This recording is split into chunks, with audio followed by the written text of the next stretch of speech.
Hello students, Newton Leibniz theorem के बारे में पढ़ते हैं।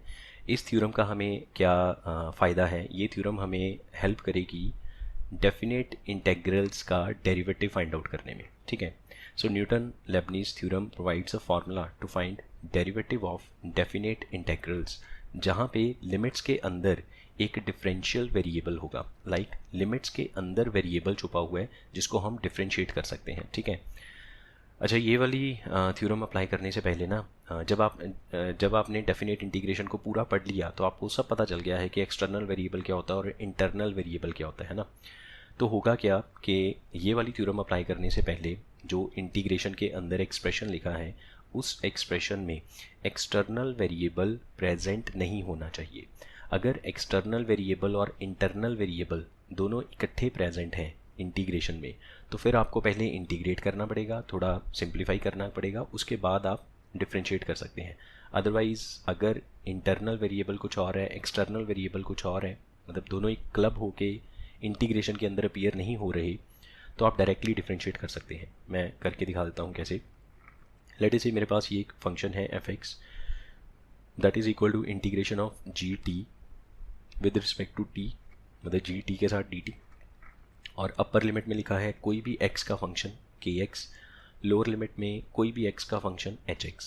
ठीक है, अब के एक्स कुछ भी हो सकता है, let us say x cube, e raise to power x, l n x, k x कुछ भी हो सकता है ना। K x is expression of x. What is h x? H x is also expression of x. अच्छा, constant भी हो सकता है, लाइक ये एच एक्स कॉन्स्टेंट भी हो सकता है ना, तो कॉन्स्टेंट का डेरिवेटिव जीरो आ जाएगा, कोई प्रॉब्लम नहीं है। अब इसका डेरिवेटिव कैसे करना है, डिफ्रेंशिएट। अच्छा, इसमें एक चीज़ आप ध्यान दो, ये जो x की फॉर्म में एक्सप्रेशन होगा, यहाँ पे भी x की फॉर्म में एक्सप्रेशन होगा, so this is called external variable. ठीक है, this is called external variable.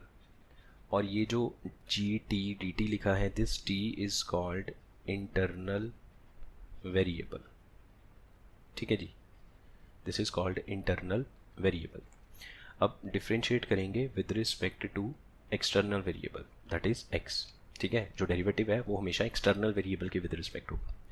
So function का derivative F dash X is equal to, अच्छा आप ऐसे सोचो ना कि जैसे ये t की फॉर्म में कोई भी एक एक्सप्रेशन है, जब आप इसका इंटीग्रेशन करेंगे इसकी, तो t की फॉर्म में एक एक्सप्रेशन आएगा, फिर उसमें अपर लिमिट पुट करेंगे माइनस लोअर लिमिट पुट करेंगे, तो अल्टीमेटली सारा t एलिमिनेट हो जाएगा, उसकी जगह x आ जाएगा। तो एफ एक्स एक एक्सप्रेशन बनेगा बड़ा सा x की फॉर्म में, और उसका डेरिवेटिव कर सकते हैं। तो अगर हमें पहले इंटीग्रेशन को सॉल्व नहीं करना है, डायरेक्ट डेरिवेटिव करना है, तो वो हम कर सकते हैं with the help of this Leibniz theorem. ठीक है, so F dash X is equal to, अब रूल सुन लीजिए क्या है। g के अंदर जो भी अंदर आपका फंक्शन लिखा होगा, उसमें t की जगह अपर लिमिट पुट कर दो के एक्स इंटू इस के एक्स का डेरिवेटिव के डैश एक्स, फिर माइनस, अब इसी फंक्शन g में t की जगह लोअर लिमिट पुट करो, lower limit is h x into इस लोअर लिमिट का डेरिवेटिव एच डैश एक्स, और इसको आप याद कर लीजिए। This is the important formula used in case of definite integration, in case of LCD, limits, continuity, differentiation and differentiability, है ना। उसमें ये वाला फार्मूला यूज़ किया जाता है जहाँ पे हमें लिमिट्स वगैरह फाइंड आउट करने का क्वेश्चन आएगा, जब हमें LH रूल अप्लाई करना है, तो LH रूल के साथ क्लब करके, ठीक है ना, LH रूल प्लस लेबनिज़ थ्योरम को क्लब करके क्वेश्चंस बनाए जाते हैं जेई मेंस में। तो वो क्वेश्चंस मेंस में भी और एडवांस में भी, तो वो क्वेश्चंस जो हैं इस थ्योरम से सॉल्व किए जा सकते हैं। ठीक है, तो इस चीज़ को आप लर्न कर लीजिए, this is called Newton Leibniz theorem.